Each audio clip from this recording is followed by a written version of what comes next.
Culture on Tap. We're a podcast that believes in bridging the cultural gap one conversation at a time. Today we have with us myself, Dale Young, and then on the other couch we have Range and Jessica Armentors. We've had on both. We have Range on all the time, but Jessica has been on. This is not her first time on with us. If you haven't already, please subscribe and like and share this podcast any way you want to listen or watch it.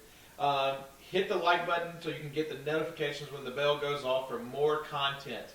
We want to be a source for you, whether it is to challenge you or encourage you. So let's kick off. So just to be transparent, when we made our last two episodes, we probably made those episodes like 3 times. Yes. So we did not even bring up Valentine's Day. Last week was Valentine's Day. Did y'all do anything for Valentine's Day? We've already kind of talked about, well, let me just rephrase. We've already talked about that we're not huge fans of Valentine's Day. Not because we think there's anything wrong with celebrating love, but it's just the hectic, and the prices go through the roof. It's crazy. Yeah. It's ridiculous. Yes, it's insane. No, we did not do anything. I had to work, and I had meetings, and sometimes whenever I have meetings, I'm able to be home a little bit early, but that was not the case last week, and so we didn't do anything. I mean, I did get you a gift. Jessica did get me a gift. I got you a really good gift. You got him a gift. What'd you get? I got him a really good gift. Let me just say, I don't keep secrets well, and I bought one of his gifts like 2 days after Christmas, and I was like, oh, I'm going to give it to him. And then I was like, no, I'm going to save it for Valentine's Day. And you saved it? I did. Yes, and I even asked him multiple times. I was like, that was more impressive than the gift itself. Did you know about this gift? No, she did tell me she did it, but I was like, she didn't even tell me, so she kept it. Yeah, from everybody. Yeah, so... Well, then I couldn't find it the yeah. day before. I was like, oh, God, where's this bag? Well, so what was it? Yeah, so it was actually 2 gifts. One of them was a really, really cool... like purple and silver Disney mug, like a 100 mug? Okay, yeah, 100 I got mug. that one. Yeah, it's really, really neat. I've been drinking out of it like. Did you get it at Marshall's? Yeah, like in December. See, that's some junk because we paid top dollar for that one. that's one of the ones you. Oh no, Nate got that one. Well, we need to see it. We need to see it and make sure. Yeah. Does it have a silver top on it? Yeah. You weren't gonna Not like a on top, it. You weren't like gonna a talk rim. You asked me questions A rim. already, so then- Like a silver rim. So and a Michelle silver is handle. in the room, Okay. but she doesn't want to be on the episode, so you might hear her voice. Yeah, you'll hear It's okay, Michelle, but not see because her. I listened to the Kelsey Brothers show, which is hilarious. I don't condone the amount of cussing. We're thinking, oh, you want something to it? But his wife, you hear her in the background all the time. Okay, good. So you should walk over there and see. It is. Y'all agree it's the same one? It's not the same. Oh, Oh, it's not it's the the same same one. Oh. So what else did you It's really cool. Another pair of Armadillo Bro, underwear. Love them. I'm going to just go ahead and I'm a put fan. this disclaimer out there. If you're a dude, and they're expensive, I hadn't bought a pair yet. I've got 2 pair. I hadn't bought either one. but, and that's where it's hard. The Duluth underwear, people are like, man, you can't pay that much money for underwear. Yeah. So I got my first pair because Michelle's brother got a pair and they were too big or something like that for him. So I think you just got them for you. did he just get them for me? And so I got a pair and they were amazing. Yeah. Like, I was like, these are the best underwear I've ever owned. And they hold up well, long term. Okay. And like longer than most underwear I have. Like, I don't think I have a pair of Duluths yet that have holes in them. Nice. So. Yeah. And when you, My oldest pair is Christmas, so. when you're a guy that meat rubs together when you walk, holes show happen. quite quickly. Yes, quite quickly. for sure. Friction is not a good friend. Agreed. To the structure of your underwear. So, anyways, the first time I was going to get them, I was like, man, these are expensive. But I contend, especially because you got them both in the winter, so you have yet to get to wear the armadillos in the summer. In the summer, right. You're going to be like, I would have paid double this. Right. I mean, like, whenever I put them on, I'm like, ooh, kind of catch a chill. It's nice. Oh my gosh. Yeah. So we did do some Valentine stuff. Like, the plan was, I was going to say we were going to cook dinner, but we usually have community group on Wednesday night. We did not end up having a community group. I planned on stopping and getting Michelle flowers at HEB, but it really made me mad because, like, any other time of year, so Michelle doesn't like expensive flowers. She wants cheap flowers because, 1, she doesn't know how long she's going to keep them alive, and 2, like, roses are not her thing. Like, she likes What is the one I always get you? I know what it looks like, but I don't know the name. Hydrangeas. Yes, hydrangea. What is it? Hydrangeas. Hydrangeas. So usually you can get them for like $5 in HEB. I walk into HEB on Valentine's morning. The cheapest thing I could find was this little plant that was like an orchid for like $25. And I even said to him, like, so you take away everything? She goes, absolutely. And she goes, and I will sell out. And I was like, wow. The markups, like, just from the floral industry side of it, the It's markups crazy. outrageous. and people are going to do it. Oh, absolutely. And I just said, well, you ain't getting my money. Right. You get somebody else's. And she was like, you're not going to buy flowers. I was like, you don't understand. My wife will not find this as a sweet surprise. She'll be ticked off. When Jess did flowers, that was the most I've ever gotten flowers. And I did love having them. Yeah. Yeah. But I was, Right. we had the deal where I was just a delivery guy and you got flowers. Yeah. But yeah, I loved having them, but like they're just so crazy expensive. Yeah. And y'all know I don't have the green thumb No. with anything. So, but we did go. We went. I usually plan like special outings, and this is definitely. Do you think? So here's the question: would range? So here would be the cool part if we did went on the date. Yeah. So we went to a coffee house first, which was. This was definitely the best Valentine's Day we've had in a really long time. Oh, go Dale. I just had a really great time, and I don't Yeah. know, like we didn't necessarily do anything. We just had really great conversation. We did, and, we like, did I have just good- felt like it we was- had a really great time. It did. We did. It was really, really good. Like we weren't. It was rushed. just y'all? Just us. Yeah. We didn't let the kids go. Yeah, they were very fit, and they were like, Nana came and rescued them and took them Took out them to to eat. lunch. They're like, Yeah. where I saw they're her like, where post we- something. Where are we going? And I'm like, we ain't going anywhere. So we started out at a coffee shop downtown called Slow Pokes, which was really good. The coffee was phenomenal. My wife, again, got mad because of how quick I drink my coffee. Well, because then I'm rushed. Whatever. Like, it might be a true statement that I can go to Dutch Brothers and have a drink before I get to the house. That's ridiculous. Before we got Insane. even to turn off of Westlake Houston, it was If I had to insane. drink it, that's the way I look at it. I mean, if you're thirsty, you're thirsty. No, I mean, like, if I go and get coffee and it's hot, I have to heat it up like 2 or 3 times throughout the day. Like, No. I just can't sit I and just. would contend most of the time coffee is not hot enough for me. Really? Yeah, a hot drink does not burn me like that. Yeah. Um, It doesn't matter. Like, for me, it doesn't matter. Hot, lukewarm, cold. drink it. Just drink it. I'm drinking coffee now. Yeah. So, anyways, we went there first, and then the second stop. I don't know if I know y'all don't probably. Maybe Jess has seen it, but I know Range ain't gonna know who this is. On the show, Top or Master Chef, one of those. Yeah. A couple years back, a girl won that was blind. No. She's from Houston. Oh, cool. There's she's an Asian lady that won that she's blind. Anyway, she has a high-end restaurant, but she has a burger joint called Stuffed Bellies. Is that it? And supposedly It's her like sandwiches and yeah burgers. sandwiches, but they had a patty melt, the best patty melt I've ever had in my life. Really? Like we Sounds so shared, good. we And shared. a special sauce too. Yeah, and did you order the 10 tots? No, she just the girl. We ordered just the patty melt because we were Always like, makes it nice. the key with going to multiple places is you got to Gotta- have structure and you got to have determination that you're not Gonna over order. order. The first time we tried to do it, we were like ordering 2 or 3 things and we didn't make it close. So we just ordered the patty melt. Well, she gave us tater tots with the special sauce, and it was Was delightful. special? So then we went to was a Japanese restaurant. I showed Jess the video. Yeah, it looks really cool. So Jess would be all about it. So maybe you'll know this. Would Range be down or would he be pissed? Like, go in there, Yeah. he'd probably be pissed. Oh, He'd wow. probably be pissed. He'd be like, that's too small. That's what I.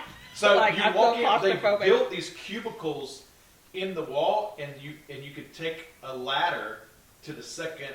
It looks like honeycombs. Yeah. Oh, okay. And it goes up the wall, and you can Yeah. sit like in the cubicle way up, and you have to take a ladder to get to it. How do they get your food to you? They go up there, they bring it up there too. And on the ladder? It's stairs. It's not a ladder. It's a Oh. stairs. But it's Stairs. it's But little. it's little. Right. It looks like a ladder, but it's Yeah. stairs. It's Right. But it's really cool. I'll have to show you the So video. why would I be mad? The Well, food. the food. So it's I think you'd feel Big- cramped. I think you would feel cramped in the like honeycombs. Like, it'd be cool, but I think Oh, you it's a might full feel. size booth. well. Here's the only thing about the booth. It is a full size booth. But I mean, the walls do come. It Like a it honeycomb. leans back. So I mean, you can't lean back in the booth. You have to sit up. Right. Well, who leans back in a booth? I like the Oh. back of a chair. I didn't ask to sit on a stool. I asked to sit on a chair. But we shared. It was the thing I know you like about it was pork belly, and it was phenomenal. But it was a rice burger pork belly. So they took, what was it called? I think it was a rice burger. Rice burger. So the buns are rice. Okay. So they had basically cooked the rice, and I don't know how they did it, but they made them into 2 patties, and they're pretty hard. Mm. And then they put some kind of sauce, tomato, lettuce, and then just the pork belly in it. And you bite into it. It's super messy, but it still kind of keeps the structure pretty well. Mm-hmm. And For it being rice. It's so weird. It messed my brain up. It was really good. It was so good, but I was like, I don't know. It shouldn't work. Right. It shouldn't be right. So did y'all sit up high or down low? We were in the bottom. Oh. I was just glad to be in the wall. Yeah, we just requested Because the whole restaurant isn't in the wall. So Oh. If you're bigger than a group of 4, it'd be tough to be on the wall. But they have really cool big tables too, where have you're still in privacy screens and all. It's Really? Yeah. It was cool. It's a really small restaurant that utilizes their space probably better than. Right. I guarantee you, 150 people probably get in there. And Anyway, so we went there, and then we went and got coffee at another place. So I got coffee 2 times. I wasn't the biggest fan about the second coffee place. And It here's wasn't why. the best coffee, I'm but not gonna there say was the other name. things. Yeah, That I'm I not would've gonna say the tried name of the coffee. place because I'm sure it's really good, and I never like to talk bad. But when I walked in, it smelled like a lot of people had come together right before I walked in and decided to pass gas. Ooh. And it hit my nose, and it just lingered in there. Right. And so I smelled it when we first walked in, but it didn't linger for me. makes me wonder if she did it. She might have crop dusted you. And She might have. And I'm struggling at buying this coffee Right. because I feel like there's something going on here. Something's happening in here that I'm not privy to. Exactly. No, it was not the best smell. Mm. The second coffee was not as good as the first one for me. Yeah, it but, wasn't as good, but it was still great. But that was coffee 2 times. Yeah. that was our day. It was a lot of fun. Okay. Had a blast. Yeah. So yeah, that was our Valentine's. We usually don't. I would say most time we don't do anything on Valentine's Day because we hate The Valentine's. crowd. And it wasn't crowded. Well, I mean, we went during the day. Yeah, I mean, but even for lunchtime, it wasn't bad Yeah. at any of the spots we went to. I got a rose. Yeah, the Japanese restaurant gave her a rose. Oh, there you And go. when I got into her car, she had it up on the windshield, right in the Dying. sun. It was sunny that day, and I grabbed it, and I was like, "You can't leave that there. It's gonna die." Ask her where it went when she brought it home. I'm sure in the trash. Yep. No, I gave it to Charlie. No, you didn't. I found it in the trash. Oh, I gave it to Charlie. Oh. Charlie might have thrown it away, but I did give it to Charlie. So let's jump in. We kind of talked about. Is there anything else going on this week besides that y'all want to share? I don't know. I'm not I mean, the week before, the boys, that I can share. boys' old daycare had a parents' night out. So I guess we celebrated. Yeah. We Yeah. sent them there, and I was like, I just want a steak, and I think we just came home and we ate steak together in this Yeah, we went and, silent house. Oh yeah, that was when the pit wouldn't light. Yeah. My barbecue pit my grill wouldn't light right. I don't know, but I had to finish them on the cast iron on the stove in the house. But I mean, they were still good, and it was quiet. That's So. always nice. That's the bonus. Yeah. Quiet is good. Yeah. Cool. So we're gonna jump into this episode. I want to start out by saying we are really thankful for Jess and Range in this episode. I'm going to disclaimer first by saying that Jess is going to probably yawn. She has encouraged me to let y'all know that she's not exhausted. Yawning is a sign of nervousness. Yeah. Yeah. Which But- makes tons of sense, thinking back on my life with different things. Totally makes sense. I'm like, now I know why. Now Just you know a why big you're a yawner. Mm-hmm. Just so I've never noticed that you yawn a lot. No. Well, when we used to CrossFit, when they would start the clock, I'd have to get a yawn in before I did. Really? I do started remember the that. workout. I'd be like, I gotta get It's got to be like a good deep yawn, and then I'm good to go. I actually, now that you say it, I remember her doing that. No, talking about it because we want to yawn. So we want to be a podcast that is able to talk about things that are, like we said, that are beneficial to people. I don't want to share their stories, so we're going to let... Should you disclaim it just because it's a sensitive subject? Yeah, like basically, Range and Jess had a miscarriage a few weeks ago. I don't know the exact date, but they have been working through it, praying through it, and we've talked, and we all felt like clearly it was their choice, not mine. That it would be really cool for them to get to share that, because there's so many people out there that have this conversation, and just give me a look. And the thing that I think is interesting is there's so many women and husbands that go through this, and it's very rarely talked about, which I think is very unhealthy.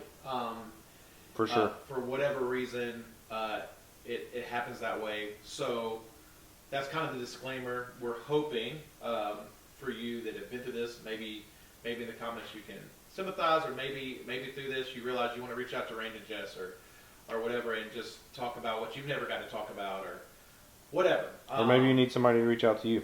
Yeah, absolutely. Any of the above. So we'll just jump right in and talk about basically. Let's talk about first, because what people don't know is y'all didn't think y'all could get pregnant. So right. Let's talk about that side of it first, and then we'll jump into the other side of it. For sure.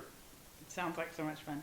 If I'm looking at my phone, Drake had surgery this week. I guess that could have been something I could have said. He did. He had tonsils out. He had his tonsils removed, and Charlie's watching him, and his throat hurts. So I'm like trying to send her the medication and ask her if she's okay giving it to him. So anyway, if I'm looking down, that's why. Can you repeat the question? Yes. Let's talk about first. I haven't yawned yet, so we're good. Let's talk about first just the process of, not that y'all didn't think y'all could get pregnant, which is what led y'all to be a family that adopted, Right. And then finding out you were pregnant. Just that process before we get into what happened next. Well, I mean, I guess that's more on me. Yeah. Right. So, if you don't know, girls that are like friends or around each other a lot, like their periods usually happen around the same time. If you didn't know, that's a good fact for you. So that's fair.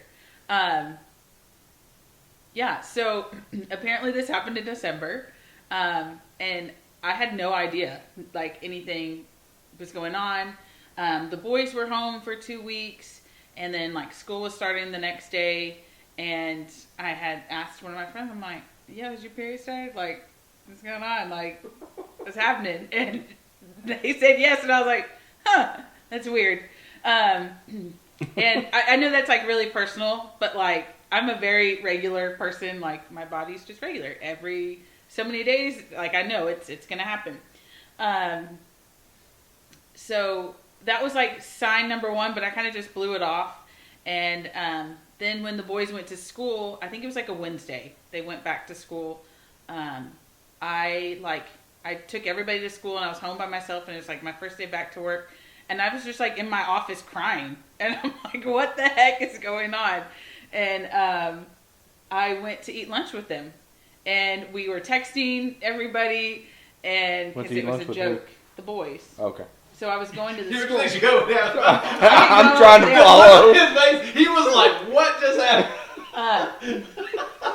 Yeah, so I went to eat. Well, and then I went to eat lunch with the boys, and we were in a group chat, and like we're just joking about it, and they're like, "Oh, maybe you're pregnant," and I was like, I remember that day because you were like, we saw you, and you're like, I'm emotional today, and yeah. My wife, for whatever reason, because I mean that's where the connection comes to the regular, and she was like, "Oh, Jess hasn't started her period yet," so I jokingly in the text said, "Well, maybe you're pregnant," and we started the joke, and she was like, "Ha ha ha," but then it went from there. Yeah, it went from there, and then I was crying, and like I was kind of like pissed at that point. From the text, I was pissed, and I was like, "That's it. I'm just gonna go to CVS. I'm gonna grab a whatever pregnancy test. This is dumb." and I'm going to go to the school. And so I went to the school. I had lunch with the boys. I came home, and I was like, okay, I'm going to tell Range I'm doing this. Like, it's not a big deal. And anyway, did it, and it had 2 lines. I was like, well, no.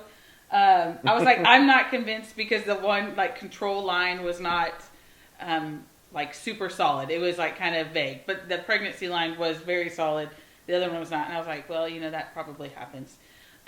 So, just before you go any further, so just a kind of disclaimer, the reason there was so much doubt is we have not, up to this point, have never even had a scare, a thought, Nothing. or anything like that. Yeah.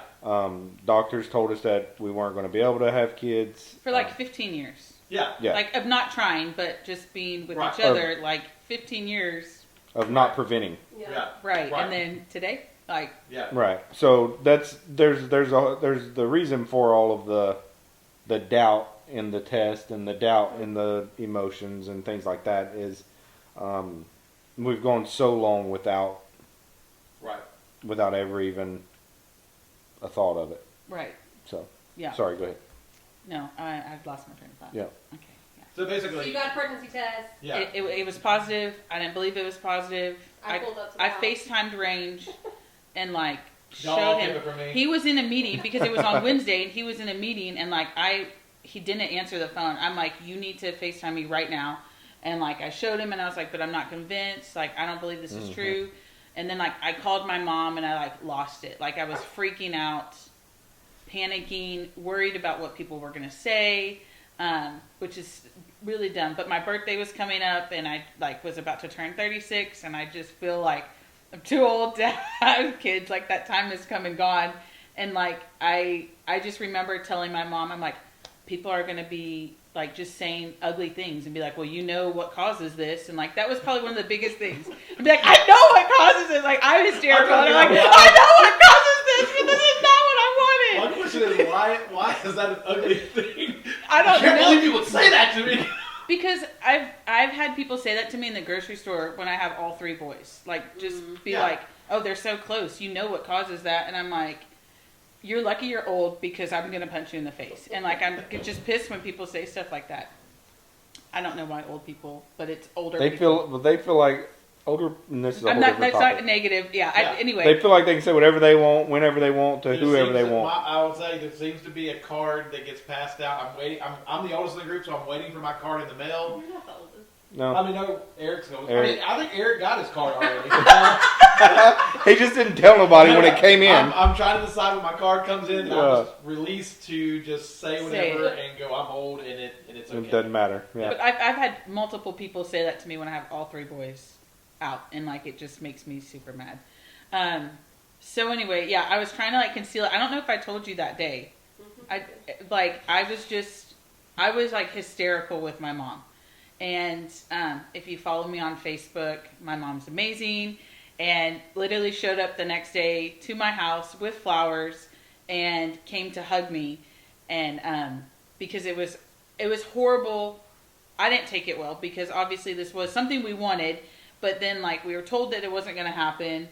So deep down, I have learned deep down feelings was something that like I truly did want this to happen. But I've heard stories of people that have adopted, and then like as soon as they adopt, then they're pregnant. And I'm like, okay, we're like 3 years out from adopting. Like I thought that time would have already happened if it was going to happen. And it's like never been on my radar to think of it anymore. But anyway, my mom showed up. She was like, I can only stay for a few hours. Brought me flowers, gave me a hug. And she's like, I just wanted to come and hug you. Because I was like in denial, didn't believe it was true, and just really upset because it's not what I wanted. Right. And then I still didn't believe it. Like I took a test the next day. I told Michelle, and I was like, don't say anything to anybody. And then I took a test like the next day, and then it was Friday, and Range was off for my birthday, to celebrate my birthday. And we went to do a blood test because that was like the only way. And like through all of this, I started like this holistic healthcare journey thing. So like it literally was like the week before I started taking these supplements, and so I just thought my body Was acting. my body was just reacting to this. That's why the period hasn't started. Just different things were happening. And anyway, so then we did a blood test on Friday. Range's mom and brother actually came in that weekend, and so like we had to tell them. I don't want to say that in like a negative way. We told them, and Cindy like freaked out, was crying, And with excitement. yeah, and Dylan was like super excited, and so like, and I'm just like, I'm not like, I just Well, was no, like, no. I think it's fair to say when you say we had to tell them, because not the same scenario, but when we got pregnant, me and Michelle with Charlie, which was literally like our two older kids are a year and 27 days apart. Like when we got pregnant, we were not excited. Like not that we are not thankful that God gave us her and all that, but like Right. we literally The timing of it was the on timing, like we were just like, how do we do this? Like how do we hadn't even gotten used to having a child and we're pregnant again. Right. Like, to the point where we called all of our family over, and I know her dad and her brother, I don't know if anybody else there, thought that we were calling everybody over to tell them that we were getting a divorce. Like that's how Oh, wow. that's undoubtedly that's how we sounded when we said, hey, y'all come over to dinner, we got some stuff to talk about. Right. Like, I remember afterwards, like, because everybody in our family, of course, is excited. And Chase was like, I thought y'all were fixing to say it's over. Right. And so, like, I get it. Like, it's not, I mean, I don't think that very few people get to, like, plan when they're going to have their kid. Right. But I don't think it's wrong that you're like, man, I'm trying to still wrap my head around this. Like, Especially when for so long. yeah, You had already wrapped your head around this. It's not going to happen ever, yeah. ever. And 15 you years, got- like 3. And it 15 comes years. to peace with that. yes, Yeah. yes, definitely. But we got the blood test back on Monday, like after my birthday weekend, and again, I'm on this like holistic. I don't want to say like health crisis, but I did some reading, and it's like basically like I'm going through this health crisis to try to get better. And so over my birthday weekend, like I couldn't eat anything I wanted to, and I think like God revealed to me too, like this was a good thing that I was going through this, because when I'm upset or emotional about something, I turn to food and just like slam it back. Like, we're gonna have a liter of Coke today. like it's like, oh, slam it back. Slamming it back. Bring on the whipped cream. Bring on the Right. cheese. Absolutely. I love sweets. Like, Yeah. I would make myself sick eating sweets, and like I couldn't eat any of that. And like Monday, and then I was like, why am I even doing this? I'm just gonna like just irrational to the extreme. Like, like I'm just gonna get fat. Why am I trying to eat healthy? This is stupid. Like, I don't want to do it. So anyway, we found out for sure on Monday, and then like, we had told everybody, like our close friends and everything, by Sunday, everybody like knew, but it was confirmed Monday. And then that week, I didn't want to look up any kind of symptoms and stuff or like start getting into it. And I have seen in the past like people post, and then a lot of stuff can just happen in like the beginning. And clearly now I'm a statistic, because it happens to 1 in 4 people, which is not comforting to hear at all. Like that's, Yeah, I didn't know that. that's like the crazy. worst thing to say to somebody going through this. Yeah. Like, well, it happens. And I'm like, okay. And so then by Friday, like things just kind of, I don't know, I was spotting a lot, and like I asked my friend group to look into it for me, because I wasn't going to get on the internet and start looking, because I looked like the last weekend about the rashes I got, and I self-diagnosed myself with like celiac disease and some other stuff. So I was like, I'm not doing that. Extreme is not out of character for you. No, No. like, but that was a positive thing. It was like, a very out of the can box y'all normal for find out this for me, because I Yeah. don't know what's going on. And Friday, I just happened to be talking to another mom. She was dropping something off, and I just felt like God wanted me to tell her, like, that this was happening. Like, at this point, I didn't know, but like, it literally right after the conversation, I come inside, and I don't want to be like graphic, but like It happened. it You had a happened. miscarriage. Yeah, like I just started bleeding, and like it wasn't anything that my friends had told me that would happen. Right. And prior to this, like a little bit of a backstory, a different friend and I had been starting to talk via like Marco Polo. And at that time she shared with me that she had had miscarriages prior to me even finding any of this out, finding out that I was pregnant, anything like that. And she said she just felt that God told her that she needed to share that she had been through that with me. And on Friday when everything happened or was going down, I was actually on the phone with her, FaceTime, and she like walked me through what was going on, because like nobody prepares you for your body doing something you don't know that it's even doing. Yeah. No, I think that, I mean, I think the tough part for us was, because we were in the car, I think we were headed to Austin or Marshall. I don't remember. We were headed to a speaking engagement when you were talking to Michelle. Because I remember we FaceTimed you because you were struggling. And you know, we can, when I say illogical, anyone that says they don't get illogical when they get... I think when we FaceTime, she did. I didn't answer because I was like in the back. I think we talked to you before that when it was just spotting. Right, and I had actually like, yeah, to back up, I had called the doctor that day and just asked, because I had an appointment like the next Monday, that was previously scheduled out like a year in advance, so it just was convenient. But I called them and I told them what was going on, and they're like, "You're fine, but if you start bleeding a lot, you need to go to the emergency room." And I was like, "That's not comforting." Yeah. And then y'all are closed on the weekend, so right. Yeah, and so we did talk to you and just like encouraged you and tried to calm you down. We weren't there. And then I think we tried to FaceTime again, and that's when it was happening. Yeah. I called Range at work right after it happened. I don't remember why I called you. We had a joke to tell him. But I was going to be funny. Yes. I was going to be funny, and for whatever reason, and I am thankful, the way, because if you know Range, he answers the phone the exact same way every time. He doesn't say hello. He first like does this like yum noise. He's like, hello, every time. It's like he's eating something really good, and he has to say hello. It's like hello, and he didn't. He didn't when he answered the phone. He just said yeah or something like that, and I was like, and I think I said something to him, and like he answered again, and it just didn't seem like himself, and I'm like, are you good? And then he told us what had happened.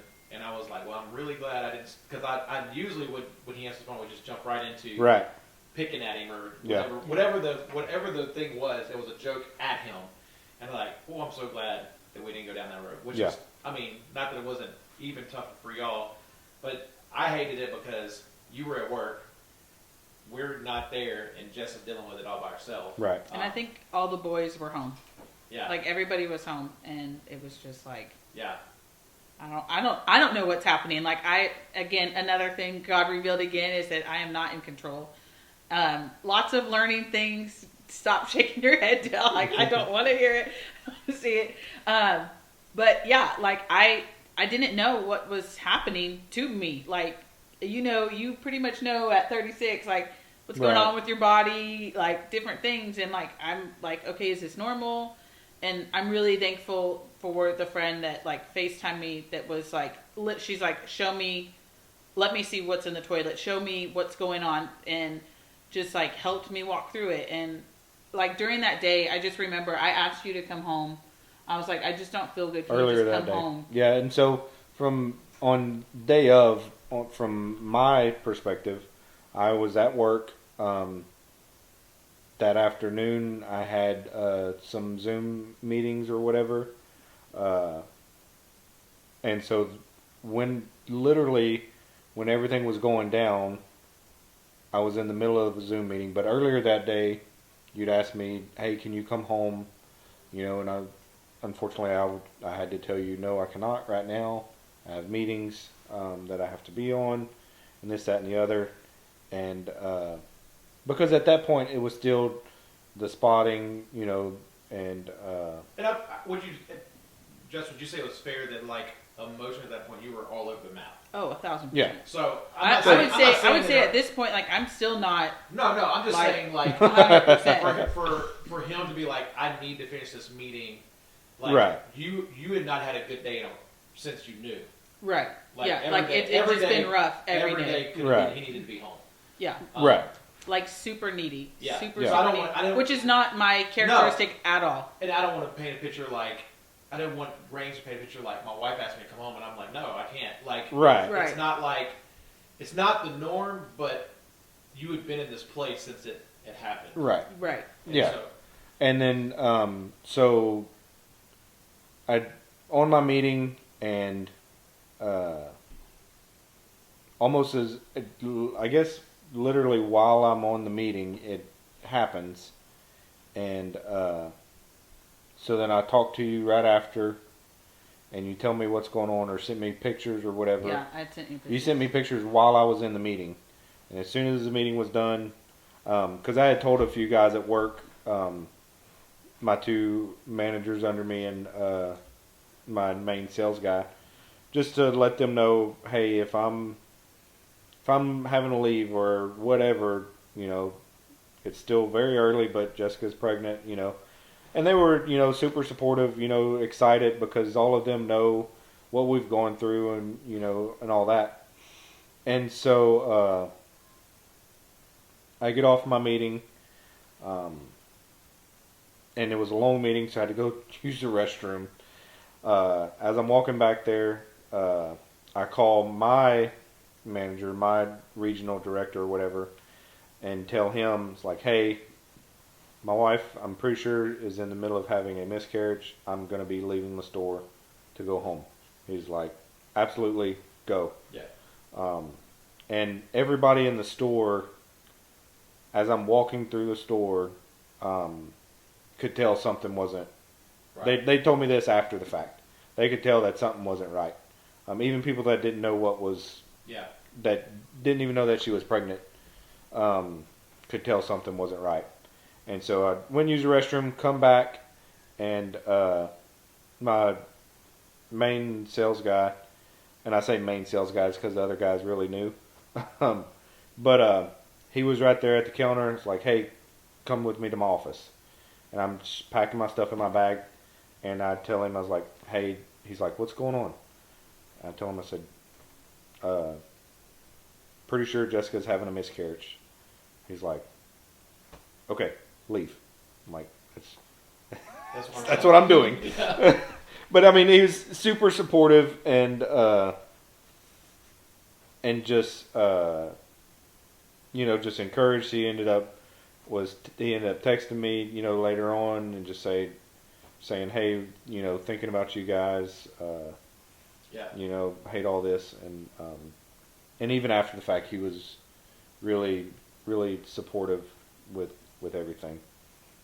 So, but yeah, so that was, and so then I came home, and by the time I got home at that point, I mean, because from Dayton to Atascocita, that's, you know, almost 20 minutes. Right. So by the time I got home, everything was done, and Jessica was just a pile of emotions, and so all I could do was sit there and hold her. I think it was like, I didn't really know how to respond. Like, I guess it was since it was early, it was just very matter of fact and factual to me. Like, it was a baby. Like, that never crossed my mind until like 2 weeks later. Like, when I talked to my grandma and she sent me something literally right before church. And so I'm like crying my eyes out at church because she had sent that, and like, it just didn't register to me. Do you feel like your brain, and the reason I ask this is because I know that this is like a default in me when it comes to emotions. Went factual because it's easier to compute factually than it's like if it's factual, it's not emotional. Right, and It's not I think for a while, like I don't really know if I cried like Friday. Like, I don't think I was super emotional. Like, it didn't really register that like, it didn't register that like that had happened. Like, it was done. I don't think it registered for a little while. I know. I mean, because I know Charlie hung out with y'all Saturday. Right, and she didn't know. She didn't know, but she was texting us like, it's awkward. Like, something ain't right. Yeah. Well, I think you told her when she. No, I Charlie told her knew. when I picked her up. I Yeah. told her. I said, "Hey, have you talked to your mom?" And she said no. And I said, "Just to let you know, there's no more baby." And And like, she, just very like, and it was probably. I'm very detailed in things that I say, but it was very like, I guess, abrupt and just like, this is the facts, this is it, Like, there's nothing else that needs to be said about it. And so, Even when I told people, like, I wanted to respond with, you do not need to respond and say anything Yeah. on the effects. And, like, I let Range read the text before I sent it. He's like, do not say that. And I was like, that's how I feel. I don't want any pity. I don't want anybody to feel sorry for me. I don't want anything. But something, like, another thing that, like, God showed me through that is the person that I told, that mom. I had told her that I just found out I was pregnant. And I don't know why I'm so drawn to this person, but I just feel like there's this connection there. And I just felt so open and vulnerable to share with her. And she said, you know, it didn't click with me for a while. But as I've driven by, I remember this house. And she's like, are your boys adopted? And she didn't know. And I was like, yeah. And she said, I remember seeing the yard signs that said, like, Happy Adoption Day. And she said when she, like, drove by, she just remembers, like, crying, seeing that in our yard, that somebody's prayers had been answered. And, like, I guess over that weekend, because she told me, like, Saturday that, like, or she told me Friday, it just brought me so much comfort over the weekend. Just that, like, I was vulnerable enough to share something with somebody. They responded in a vulnerable way and shared something else that was relevant to our life. Like, it was just, I don't know. Well, and I think your response, maybe not for everyone, but it's very typical. You have to say something to certain people, Right. but you don't want to be a jerk about it. Because I mean, that's like, I can remember when my mentor's wife died. Like, the way I responded right was, she just died in a tragic accident. Like, it was the facts. right.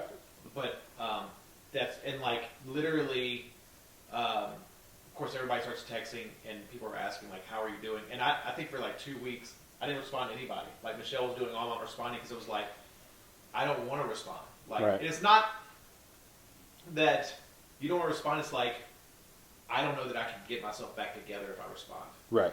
Like, I'm trying to, like, breathe and live. Because the reality is, like, you still got 3 boys. You still got life to do. And, like, you're just trying to, like, figure out how can I process through this without just literally losing it all. Like, Yeah. And so, like, you're trying to convince yourself that you're okay when you're not okay. Right. Yeah. So, yeah, like, that kind of leads me, though, if I was to ask a question, the first question I would ask is, what do you feel like was or is, because, I mean, this is still fresh, like, It's only been like 3 weeks. yeah, and some people are like, wow, why are y'all talking about it? Because I think sometimes we talked about this, us and y'all, that sometimes we're years removed from things when we talk about things, and it's different. Not that you Absolutely. can't learn from it, but I think when it's fresh, it can be more honest and transparent about where you're at. So right now, I would say, what has been the toughest parts for y'all, individually, together, all of it, even if it's like things that you're still struggling with? I think, like, emotions. And another friend shared with me that they had 3 miscarriages, which was shocking to me. Because, like you said, like, nobody talks about it, which is very, I don't want to say the word, very crappy. That nobody talks about it because there's not, like, so, like, that Monday right after, I had a doctor's appointment, and, like, I'm telling the doctor, like, I don't know, what do I do? What happens? And, like, I had to, like, basically beg for information. So, like, that in itself, I'd already, like I said, I started this holistic route with things, had already just solidified, like, okay, I don't have any faith in a lot of medication and a lot of doctors at this point, just because I shouldn't have to beg for information. You should be forthcoming with telling me information. You're a doctor, and I'm telling you, I feel like a 12-year-old girl that doesn't know what's happening. Like, I just started my period, and I don't know what do I do. Like, we didn't ever have this talk about how this happened. So that was number one.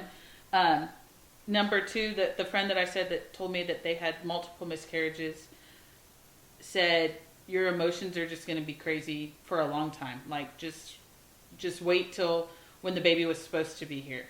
And, like, Super Bowl Sunday, the next day,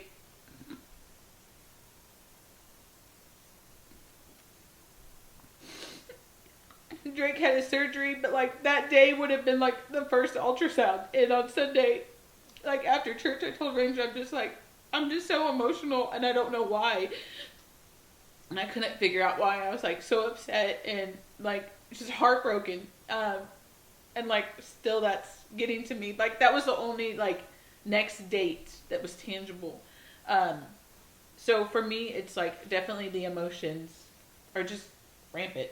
Like, and everybody's like, well, your body just goes through so much change and all kinds of stuff. And I'm like, I hear what you're saying, but like, that's not preparing me. Like, how am I supposed to deal with this? Well, and I think the hard part is, I want Range to answer too, but I think the hard part is, and maybe I'm wrong, maybe the reason people don't talk about this much, kind of like death, is because people tend, when you announce things like this, and I think it's a way to try to engage, like, I feel you, but they'll go, oh, I've been through that. Yeah. Which automatically makes you feel like if I'm dealing with it worse than you did, then I'm not good at this.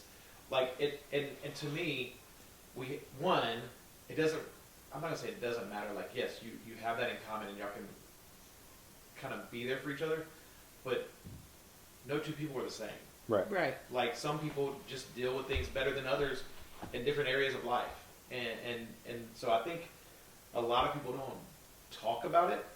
I mean, and let's just be real, in the way our society is now, some people wouldn't even consider it as you losing a baby. Some people would be like we don't believe that, but it's just tough to put that out there and not know how people are going to respond to the things that you're stressed and anxiety and hurting over. I can tell you that this is not about this on this episode, but the thing that's been hardest for us with Charlie's sicknesses has been the amount of people that feel the need to give us their opinion of why she's going to be fine. And, right. And I didn't ask you for that. Yeah. Like, I didn't ask. The funny part is I didn't ask you for any opinion. Mm-hmm. Like, I'm sharing with you because I care about you, that this is what we're going through. And really, the funny part is I'm not asking you to respond at all. Yeah. And I think I think for me, because like when everything happened with y'all, we drove in from, I think it was Marshall. Marshall, because Charlie wasn't with us. We drove in from Marshall, and that night we just went to y'all's house. We just hugged both y'all's neck and left. Like, yeah. It's not like there's nothing to, like, what do you want me to say? Right. Right. And Like, I don't think there's anything anybody yeah. can say that's comforting. Yeah. Like, and maybe it's a defense mechanism to be like, you don't have to respond. Like, let's not make it awkward. Right. Like, I think that's the thing. A lot of times people have too much to say. You just need to keep your mouth shut, hug somebody's neck, and sometimes that makes it worse. Emotionally, for me, we had community group and we didn't say anything yet because it happened, and like I was standing by myself and two of the women just came and hugged me and was like, it looks like you just really need a hug. And like, well, crap, that just like broke me even more. Like, I'm like, okay, this is not I want Ray to share his side of it, but I think it also has to do with the personality of the person, because I feel like what people don't realize, me and Jess have a lot of deep conversations over coffee. We all, just so we're clear, it's not me and Jess swimming together. We all love to swim together. Right, that would be awkward. But we have what we call swimming pool. We love the swimming pool. Like we yeah. Summertime, that's where we're at. Yeah, and we have lots of really good conversations in the pool. Even though Range is my best friend, Range is not, if you haven't realized this on the episodes, he is not a chatterbox, just an open box of life. Well, just hearing him say how the people at work responded, that's the first time I've heard it. Yeah. Well, and I mean, and the crazy part for me is, Shocker. and I don't want to steal like what he's going to talk about, but like the Sunday after was like crazy. Like he lost it, and I really he lost it in a way I didn't know what to do. Like I was, right, because that's not who he is, and I was like, whoa. Well, I didn't know any of that happened on Sunday because I was serving in kids, and then and he didn't tell me. Anyways, it doesn't matter. But he told me later, and I was like, gosh, I hate that I wasn't in the service just so I could hug you or right. put my hand on you. I heard him, and I refused to get up. I was not getting out of my seat because I was like, it's going to be bad. Well, the crazy part is, so I preached, and then I was sitting on whatever row was, I could see him through the window, and God just told me to go over there. So I walked over there, and he can talk more about it for sure. But and I just said, you don't have to keep it together.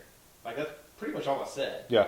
and like I prayed for him, and then like I thought he was good. Like I looked back towards the room, and then I looked over, and he had pretty much lost it. And I said to him, "I've got the cameras if you need a minute," and he just fell. And so like then I'm like, okay, I want to hug him because he's on the ground, but not trying to be a jerk, but we are live. Yeah. And so like I looked and Xavier could see me, so I waved Xavier to come, and he came, and I could see Jess, and the best thing I was like, I know everyone can hear him, like because he was loud, and I was like, but it's best that you like. I could tell you were just like, I just need to stay here, keep it together, like.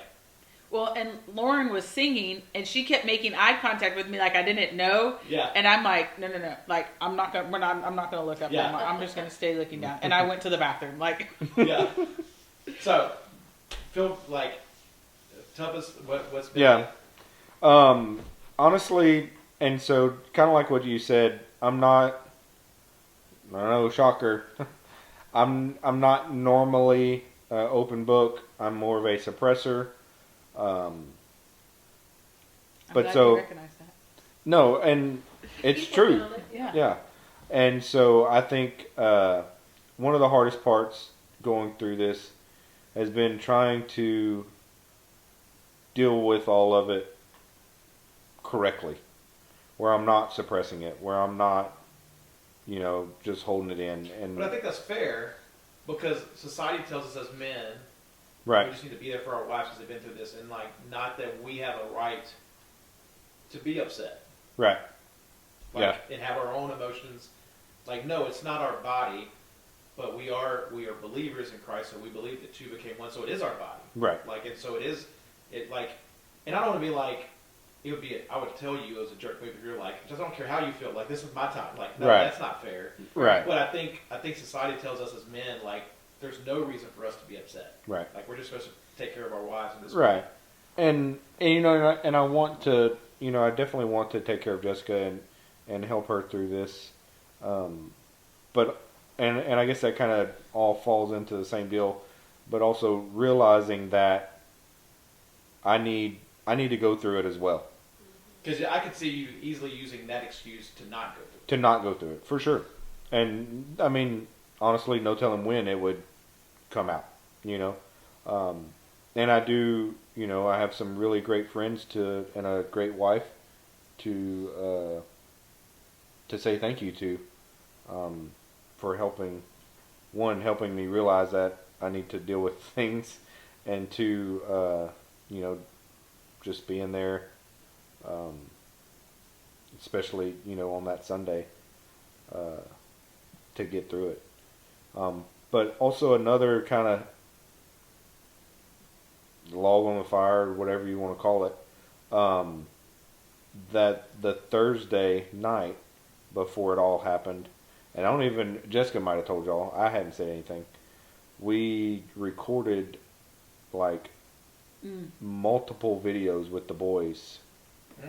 So I did not know that. we had told the boys we were gonna wait till Friday to tell them. We were going to wait, and something was... You were home early. I was home early for some reason, and we were just like... Yeah, y'all did tell because I thought it was gonna be Friday, but then when y'all walked in, because y'all had dinner with us, the boys ran in and told us. Yeah. So we so we told them and like we made videos like, what do you think it's gonna be? What are you excited about? And I hadn't even looked at them. And I know, people always say wait till after the first trimester and all that. But we knew that with the amount of people around us that were super close that knew it was going to come up and they were going to hear it, and we wanted to tell them, before they just heard it randomly. The boys. We wanted them to know. So, but basically having to turn back around and tell them, that was pretty tough. I mean, they didn't. I mean, Drake, who's full of questions anyway, had a pile of questions. Ryder was like, "Oh, okay," and whatever. And Jet, just, Do you think that one of the reasons that maybe Ryder took it that way is because y'all do have fostered? There have been a lot of babies come and go. Right. So maybe in his head, he doesn't register Yeah. what pregnancy is and I Right. think the process, because clearly he had not started showing or anything like that yet. Right. So the process for them to process all of that has not become a thing.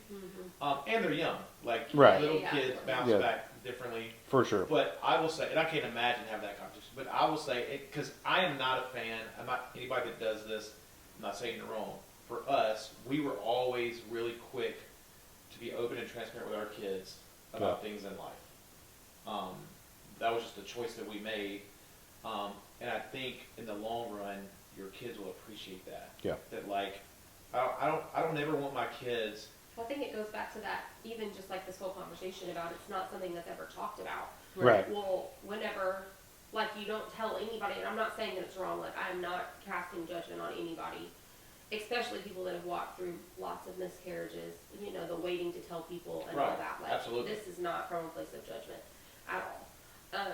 But I think that one of the dangers of not ever talking about it is this that we're talking about. Okay, we wait, and then we waited, and then I miscarried before it was time to tell anybody, so then there's no point in really even bringing it up because nobody even knows. And, Right. And I think it just creates a cycle. And again, I'm not casting judgment, at But all. I think for your kids, it's another beautiful picture where we celebrate exciting news, and we don't celebrate, but we share with you the bad news too. Right. We never hid what mom and dad are going through. Right.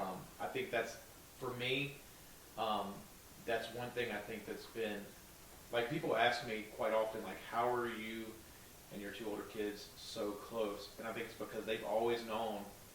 I'm not saying that we never shielded, there's probably details, there are details that we left out. Right. But I think that we always wanted them to know when things were, even when finances were tough, we just tell them, hey, we can't go buy these things because we don't have the money. Right. We all need to think about that. And not that we want them to stress about finances, but we wanted to be honest with where we're at. And I think there's value.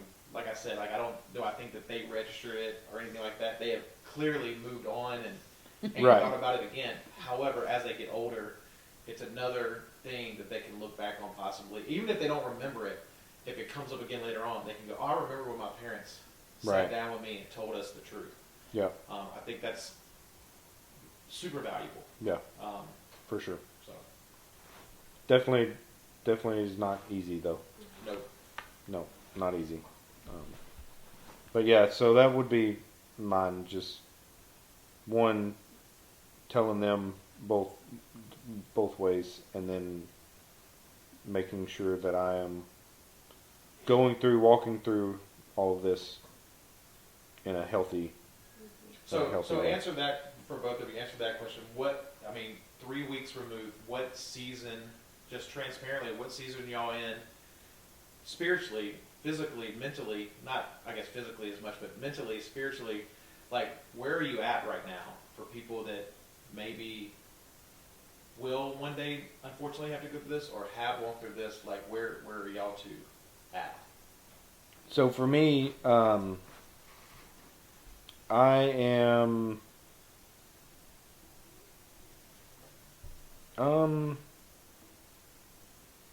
Go ahead. If you I just was gonna be open, but let me close this back. scribble on a piece of paper. I got my key out, and it was the wrong dang key. I got to go back to the drawer. Sorry. I think there's a lot.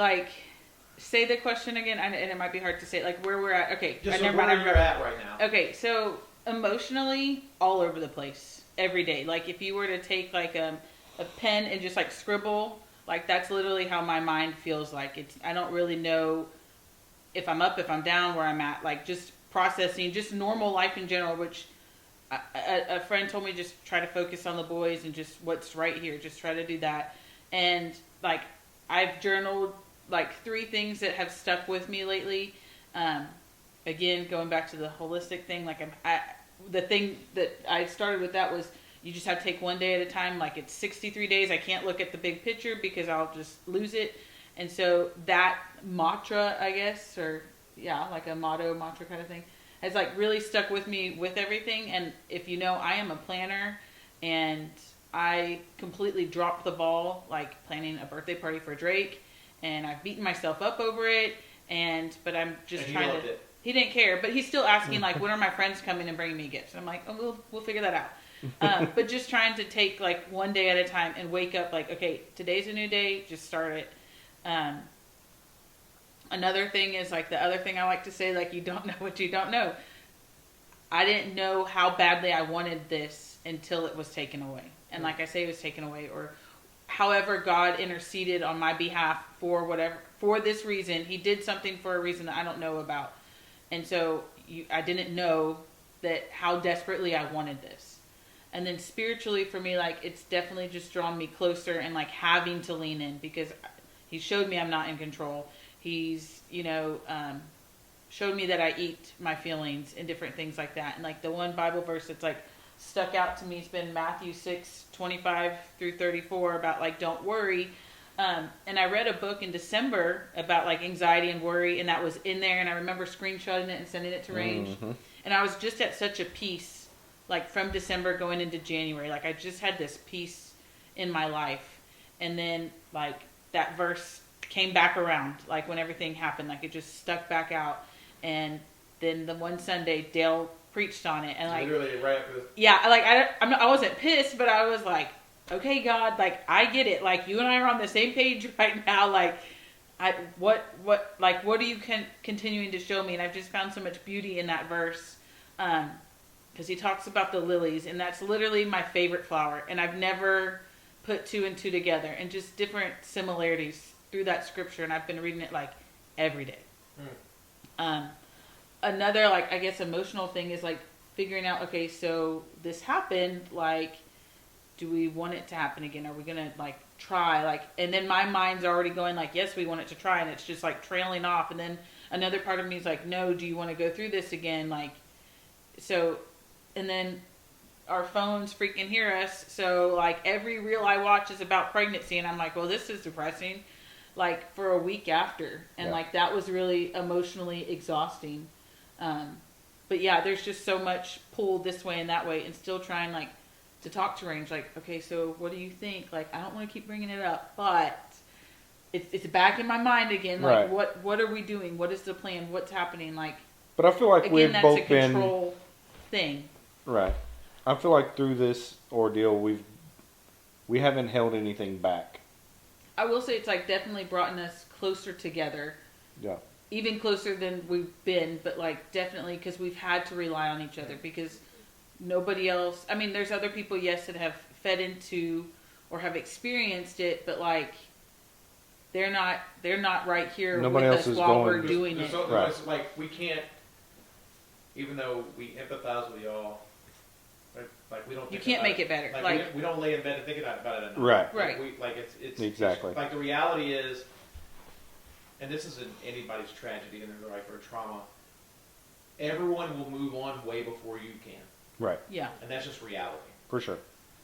That's death of any sort. Like there's a reason they say that after, like it really doesn't hit in until after 2 weeks when everybody's gone away and gone back to their regular lives, because that's just reality. Right. Yeah. And so for me, it's just kind of showed me to continue to trust in God and whatever His plan is. You're avoiding the question that I asked, but I'm just going to be sorry, go ahead. There's like 3 parts. What is the hardest part for you right now, 3 weeks later? We ain't got to that question that you're fixing to answer. Like emotionally, spiritually, like where are you at? Physically. Like what are you struggling with this? For people that might go through. Your question wasn't necessarily what you're struggling with. It's where are you? Where are you? Yes. That's what I was trying to answer. Okay. You didn't even give me a chance to avoid it. I might yawn. Don't be taking my defense mechanism. Right. No, so still, I would say right now I'm still trying to figure out where I'm at.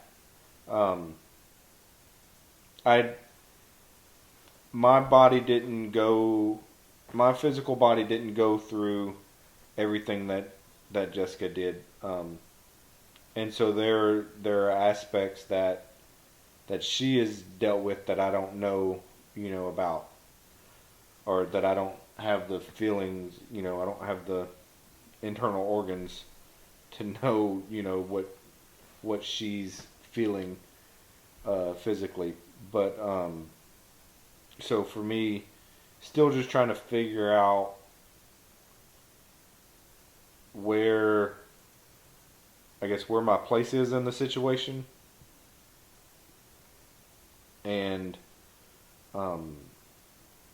really just wanting God to reveal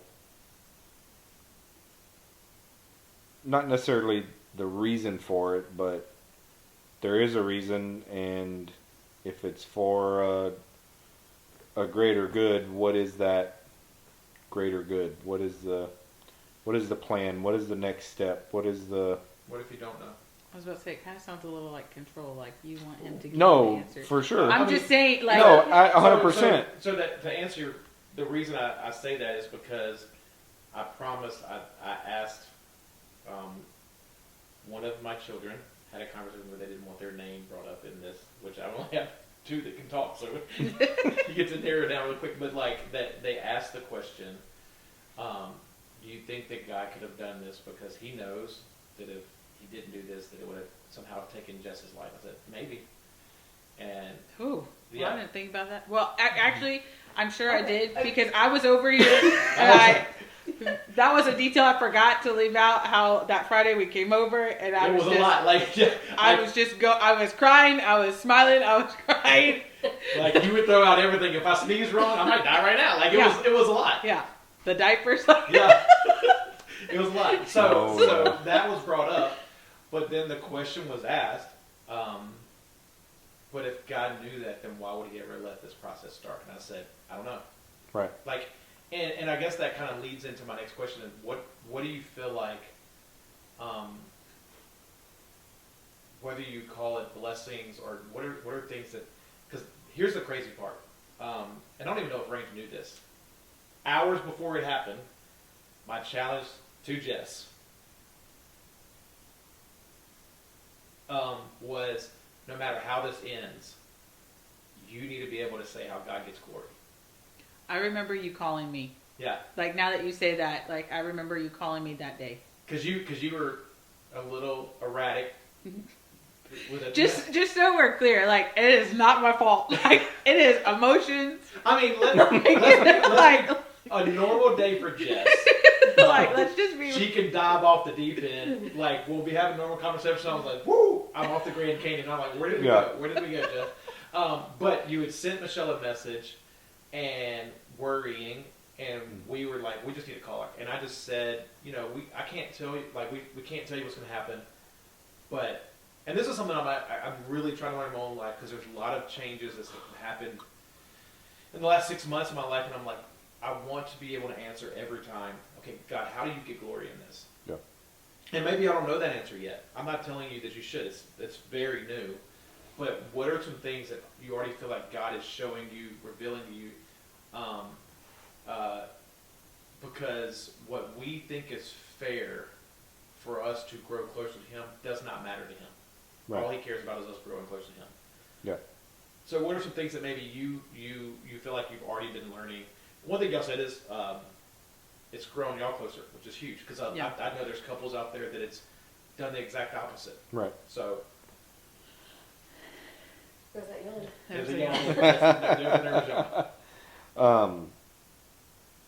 Sorry, say the question. We got talking about yawns. I didn't say it. Distracted. What area do you feel like, whether it's blessings or you feel like God's already working through this in you, that you would feel like is giving him glory? like you said, us growing closer together, but like reading scripture and trying to lean into that scripture. Like there's more to unpack in just those so many verses. There's more to unpack there.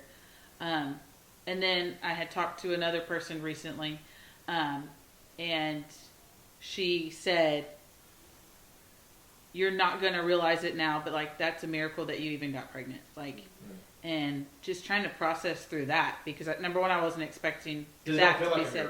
Sure does not. Sure does not. Right. But like thinking like, okay, 15 years and like now, like, you know, and I joked about it. Like, God has a sense of humor, clearly, ha ha ha, joke's on us, it's not really funny. But like thinking like that it is a miracle.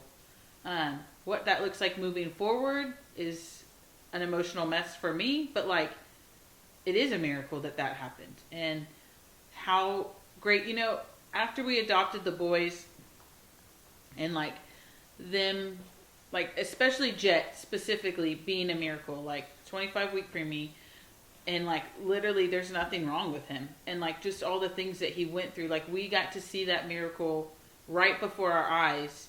And I've often thought, like in church, like after we hear something and can tell people about the things God has done in our life, I've always questioned, like, well, is this it?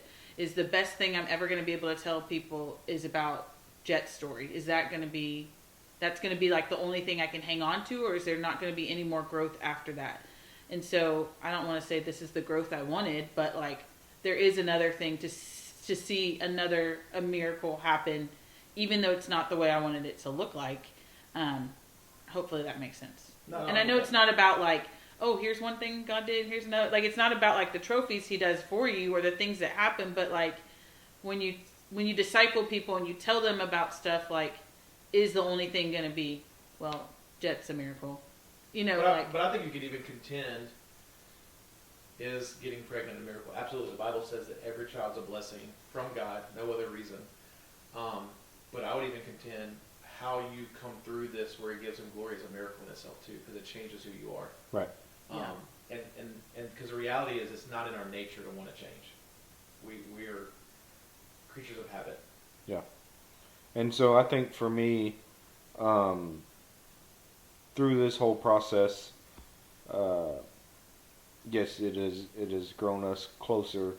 But with that, I didn't have a choice but to be vulnerable and be there for Jessica. And basically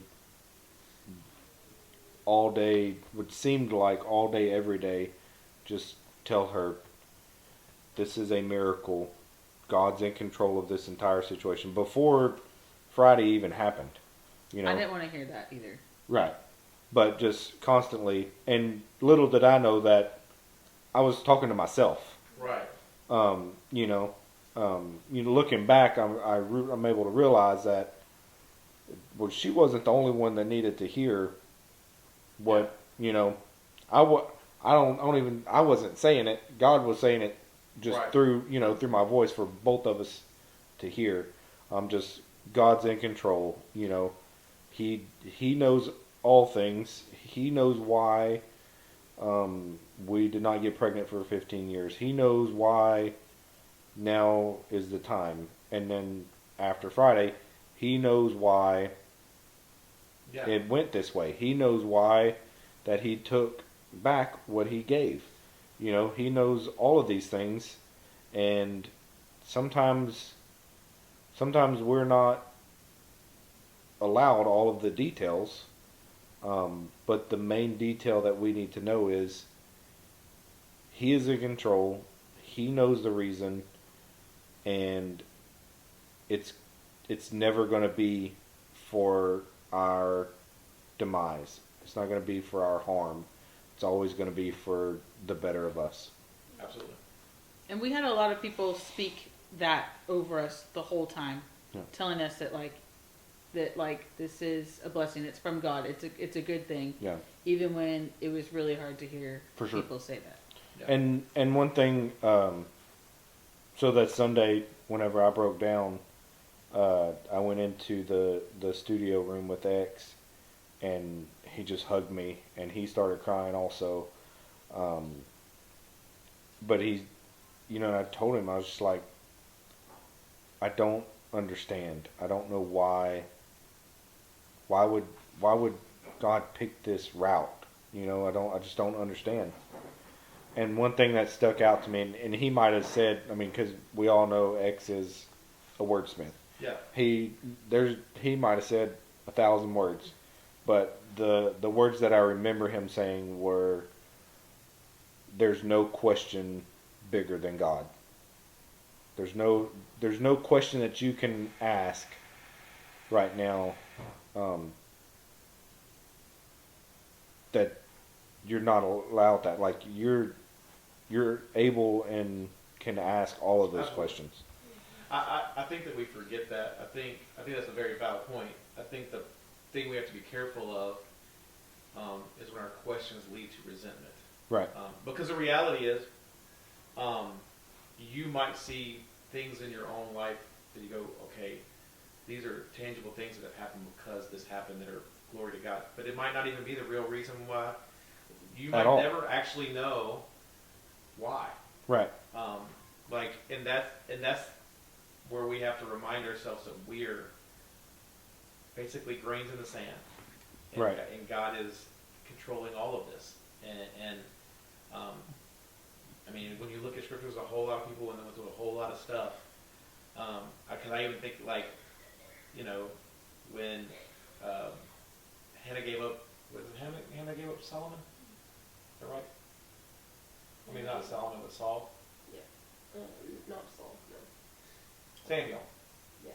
Samuel. Yes, there you go. Yes. And I even think about that, that she prayed for God to give her a son. Right. And he gives her a son, and he tells to give it to the church. Right. And which tells me, if you're a believer, none of it belongs to you. Right. And so, does it take the pain away? No. I'm sure, it doesn't say in Scripture, but I'm sure there was probably many nights where Hannah just cried. Right. I can imagine. So, yeah, for sure. I guess last question, if you were going to give, granted, it's, like I said, it's still fresh new, if you were going to give advice to someone out there, what would it be?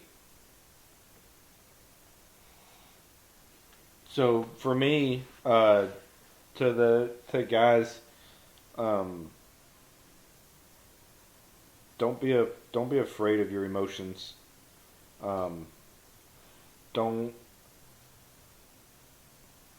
Don't suppress it, and absolutely be there for your wife. And talk about it. Talk to her, talk to friends, pray, talk to God about it. Ask God the hard questions. And like you said, yes, we can sit here and ask God why, all day, every day. But we may never know the reason as to why. But I think what came from that question is he's in control. And he made these choices, and that's why. And that's what I have to, hold on to is, and if he does reveal to me one day, awesome, but what I have to keep going back to is it was his choice, his decision, his reasoning, his blessing. It doesn't mean that it's easy to digest or to hold on to. But that's about the only advice that is just, be there for your wife and don't just suppress it. It's okay to deal with it. You're not less of a man. Yeah. I guess for me it would be to just lean into God. Maybe he's not showing you something for a reason, but for me, I feel like it was more of a control thing, like we've said, but like Scripture says, like He's near to the brokenhearted, like He knows the desires of your heart. So like leaning into those verses, and now you have something that you can relate to what's happening. If you read your Bible, like it's not just words on a page. There's emotions now tied to what this means. And lean into your friends too. Don't pull away, even though it's really hard to just want to like be very silent and not tell people. And even tell your spouse, like, I need you to be the one to tell everybody. Like, I can't do it. But lean into the people that are around you so that they can feed and speak things over you. And each other. Yeah. Lean into each other. Yeah. Definitely. Awesome. I just wanted to add, like, I think something that actually helped us, because I don't think we really knew how to, like, go through, I don't think anybody does. But X and Lauren took the boys after church that Sunday for, like, 3 hours. And, like, I didn't know we needed to just be together in silence, just us, like, how important that was for us to just have that moment. Because when the boys were home, like, it's like, okay, we have to keep doing life. Regardless of what's going on, we have to keep doing life. And how we needed that time just to process together. Like, we went and ate pizza, and we had cookies, and, like... You know what's really cool about you saying that? So, when they made the decision to take the boys, my natural reaction is, as a pastor, is to, like, go... Like, I was like, man, maybe I should go over there and check on them and those things. And there was people telling me, like, to do that. And it's so weird, because I think I had something that day, or we had something that day. I don't remember what it was, but I just remember real clearly, like, I felt like the Holy Spirit was just telling me, like, just leave them alone. Yeah. Like, whether, and that's, literally that's what we did. Like, I don't think this is the first I even heard what y'all did. Like, I literally was just like, whether they go home and just go to bed, or they go home and cry together, they go home and scream and holler, whether they go home and laugh, whether they go out to eat, like, to let them be alone. Yeah. Because I do think, as much as I do love, I'm a big component of community.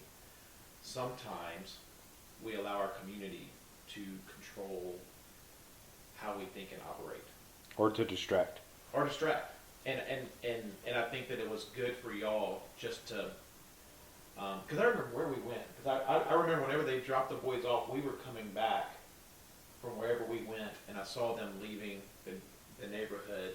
I remember I went to the play, because that's Oh, the, yeah. Oh, I went that's to right. see Les Mis with my mom, and we had pulled back in because we had to take Ryan to the emergency room that night. So it just made it easy for us to let y'all be, which I do think is awesome. And I think the powerful thing is, like, if someone has gone through something like that, maybe even ask them, like, can you take, if we have kids, take our kids so we can just have a day to. Yeah. So I think that's really cool. And I feel like we utilized the day. We did. And, like, we had somebody, like, deliver us cookies, send us money for meals, because, again, I was, like, not going to break my good eating nonsense, but I did anyway. But just, like, different things like that. But it was one of those things, like, you didn't really want people to know. I don't like people to feel sorry for me or to, like, do those things. But I love to do that for other people, which is very crappy. Like, I'm like, oh, they're having a bad day. I should bring them something. But, yeah. Yeah. So cool. Anything else y'all want to add? I don't want to take anything away that y'all feel like y'all need to add. I don't think so. I don't think so. Cool. So, is there something I hadn't said that I was supposed to say? I would just say, one, thank you all for doing this. I think it's a very powerful episode. One of the things that really hit my head in this is, because of this show, we've gotten to do a lot more youth camps. This summer we're doing 4 youth camps. We just did conferences, and we have a lot of students that are chiming in. And I think there's the chance, unfortunately, that there's going to be people that watch this that go through pregnancies that end this way, or either they make a choice to end the pregnancy. And my hope is that they see this and feel like they can reach out to y'all. Yeah. Whether it's older women that are married or young girls that aren't, that they feel like they can talk to y'all. So thank y'all so much for this. Feel free in the comments if you have anything you want to add to this. You know, we're not saying, none of us are professionals at going through trauma. No. So we're just being open and honest about where we see life happening in our friend group. We said from the jump that this was the goal of this cultural tap was friends that come together and deal with the culture of our lives through a gospel lens and trying to bridge that gap. And this is a cultural situation that we've dealt with.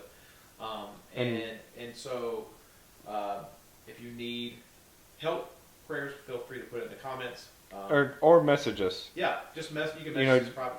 You know, you can message us on Cultural on Tap Facebook or on our personal Facebooks. Yeah. Or if you have our phone numbers, that works too. If you don't know us up close and you want Range checks our page all the time, feel free to, you can just put on there, Range, can your wife get a hold of me, and he'll private message you to get that information, because we're not going to put that. Yeah, we're not going to put your stuff out there. Out there.